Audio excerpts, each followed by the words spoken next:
Hi, this morning we have Rusty West, who is the manager of property managers for Coldwell Banker Paradise. So, Rusty, what is your background and how did you become the property manager for Coldwell Banker Paradise? Well, it starts a long time ago, Steve. I'm actually a third generation property manager. The Started off going to condo board meetings with my father when I was early teenager back up in Washington D.C. Just spend time with good old dad and talked about the things that went on there and the stuff that I saw and how people acted and how he took care of it. So I started getting my dispute resolution tactics in gear at a very early age. And I went to college to play baseball on a baseball scholarship, and my career ended with an injury. So I got into the property management field in the old family business and started out working a little bit of construction.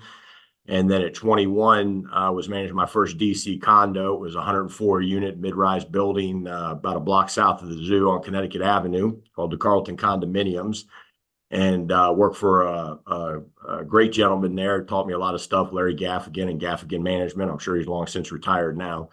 The but Did that for a while, and then around 2003, I moved down to Port St. Lucie, Florida, and got my broker associate's license and registered appraiser's license, and did about a year or so, year and a half of property appraising, and then got picked up by Gatehouse Management as the regional leasing director, covering from Orlando up to Daytona for about, I think it was about 16, 17 properties or so, handling the leasing, marketing plans, and things of that nature, and eventually becoming a portfolio manager. And then when I stepped out of that, right around the time when the real estate market busted, I decided to get into sales and make quite a name for myself, working with the banks, selling foreclosures, doing stuff at that time, which was the only business to be done. And then when the market turned, created a sales team, had 5 people on it, mostly with Keller Williams, and came over, became the broker on site for Keller Williams Port St. Lucie, and then came over to Coldwell Banker Paradise under Steve Schlitt. I'm going to say probably about 8 years ago now. About a year after that, the Schmidt family of companies bought Coldwell Banker Paradise from Steve Schlitt. And Coldwell Banker Paradise had quite a decent property management portfolio, handling vacation rentals, association management, and long-term rentals. And they wanted to grow it. They wanted to increase profitability. One of the things that typically don't coincide with property managers and salespeople is they're two different tasks. You know, most good salespeople aren't very good managers, and most good managers aren't very good salespeople. I happen to check kind of both those boxes with what I've accomplished in my career. So they decided they want me to come in and try and grow it, and pretty much the rest is history. Been in this position for about 6.5 years, and as of October 1st, now I'm concentrating solely on association management. Just became vice president of association management for the Schmidt family of companies. Great, that's awesome. Sounds like you have a varied background and you're well suited to the position you have now. Yeah, there's not too much in real estate I haven't been involved in. The vacation rentals was probably about the last portion of it, which I got my chops on here with Coldwell Banker. That's awesome. Um, does Coldwell Banker Paradise manage single family homes, apartments, condos? What kind of Yeah, we pretty things? much cover everything. We also do some commercial too. So we handle vacation rentals, which are typically, condos. We might have a few houses in there, but for the most part, they're kind of like condominium style buildings. And those would be Airbnbs, VRBO, stuff like that. People are online. Then we have our long-term rentals, which are, usually annual leases. And those, again, could be single family homes. We do have some small apartment complexes of about 14 to 20 units. Also some condominium buildings where just owners want it managed and rented out for leases for a term of a year or so. And then we have association management, which community association management, which you need a LCAM license for. And that covers homeowners associations, condominium associations, and cooperative associations. And in that division, that's where we're managing the community. So we're not managing actual homes of the people, we're managing the community as a whole. And what areas do we cover? We cover all the way from Martin County, where would be, Stewart, place of that area, all the way through St. Lucie County, all the way up to St. Johns County, up in St. Augustine. So we cover about it's roughly about 250 or so miles, but we expand both through the Coldwell Banker Paradise footprint under Schmidt Family Companies and also the Coldwell Banker Premier footprint under Schmidt Family Companies. Okay, are we expanding into any new areas? Yeah, where the goal is to take it throughout Florida. Right now, with what we're doing and what we're working on, we're kind of staying towards the footprint of what we currently have under the Schmidt family of companies. So that would be Paradise, Premier, and Sunstar over on the West Coast. We do have a small portfolio of long-term rentals over on the West Coast. But the goal is to become the largest and most reputable and best property management firm, in the state of Florida. Sounds ambitious. Yep, it is. It's quite a goal. And right now, we're kind of piggybacking on the sales side there because that's where all our offices are. So it allows us a home base wherever we might grow into. But we're always looking for new companies to acquire and merge with. And we're looking at growing the portfolio, quite large over the next 5 to 10 years. So why should somebody consider Coldwell Banker Paradise for their property management? Well, one of the things that I always say, property management in and of itself is not terribly difficult. For what it is. It's a very simple thing. Things break, you fix it, you take care of stuff, whatever it might be. As long as you have your ducks in a row, you know who your vendors are, you know who you're supposed to call when. There's nothing particularly difficult about it. The thing that I find in our industry is that most people don't really understand the business that we're in. It's called property management, but at the end of the day, a property doesn't yell at me. A property never gets mad. It never gets upset. If something breaks on a property, we fix it, and it never says a word. If we don't fix it for 2 weeks, it doesn't get more upset. People get upset. So what I kind of say and what I preach down to through all our team and everything is that communication is the key. We're not in property management, we're in people management. So if we take care of the people, if we communicate with them, we let them know what's going on, we get back to them in a reasonable amount of time, we adhere to a schedule, we make sure that our vendors get out there when they're supposed to and jobs get done right the first time, then people are happy. Even on the rare occasions where we have to give them bad news, as long as they have the news, they can deal with it. What people get upset about is when they can't hear from their property manager and they don't know what's going on with their asset. And some of our owners have quite a large portfolio. They might have 15, 30, plus properties, but the bulk of our owners maybe only have one, maybe two properties. So it's a very big investment and a big risk for them to have whatever savings they have into this rental property. Eventually, they're going to want to sell it and get the equity out of it as part of their retirement plan.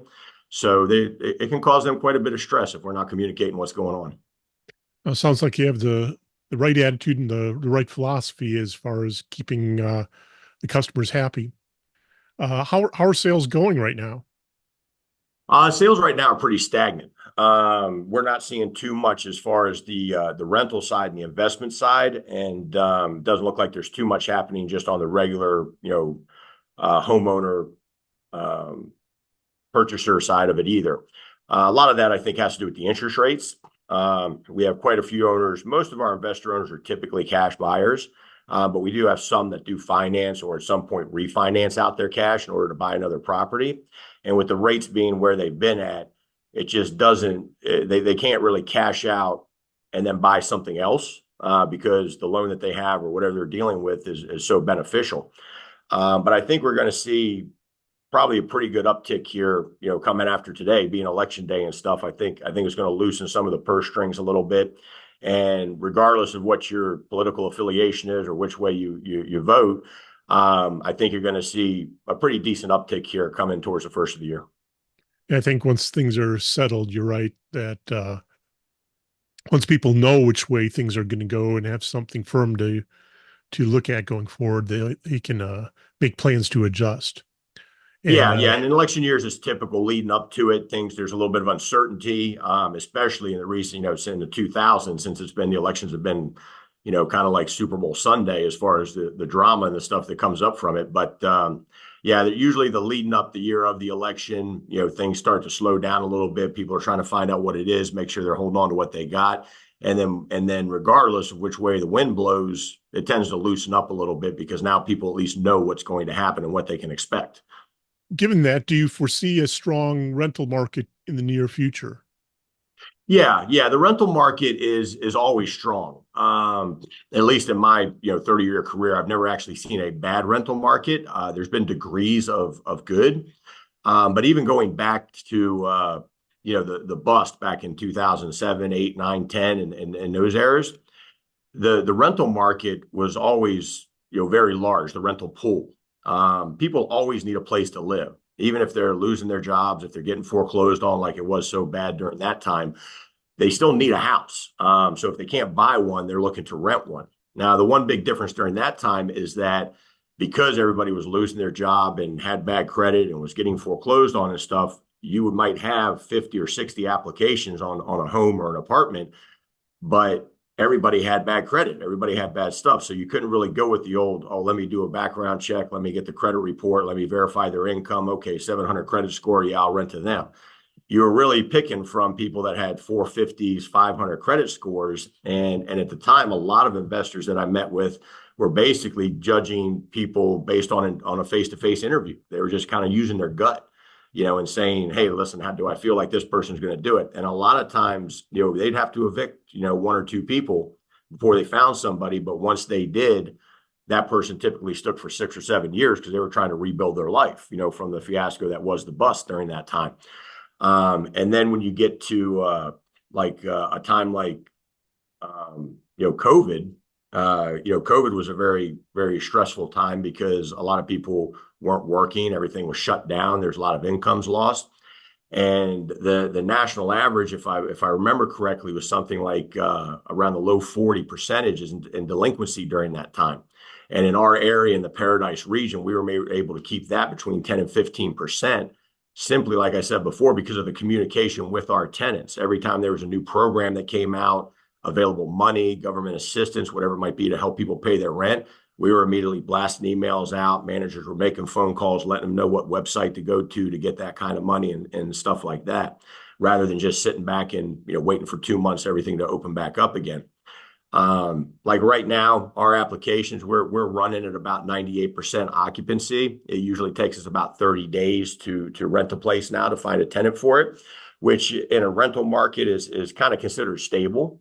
But when you compare that to the sales side, where a lot of houses now are sitting for 60 or 90 days plus, it's still relatively quick. It just still takes you about a week to run an application as it is. So if you find a tenant within a couple of weeks, you're doing pretty good. That is good. I've got a couple of properties that have been sitting for a while myself. Yeah. Okay, those are all the questions I had. Did you have anything you wanted to add? If anybody's looking for association management that might be on your channel, we run that under Paradise Association Management. As I said, we operate and manage over a little over 60 associations, and we cover from St. Lucie County up to St. Johns County along the Florida East Coast. And feel free to give me a call directly.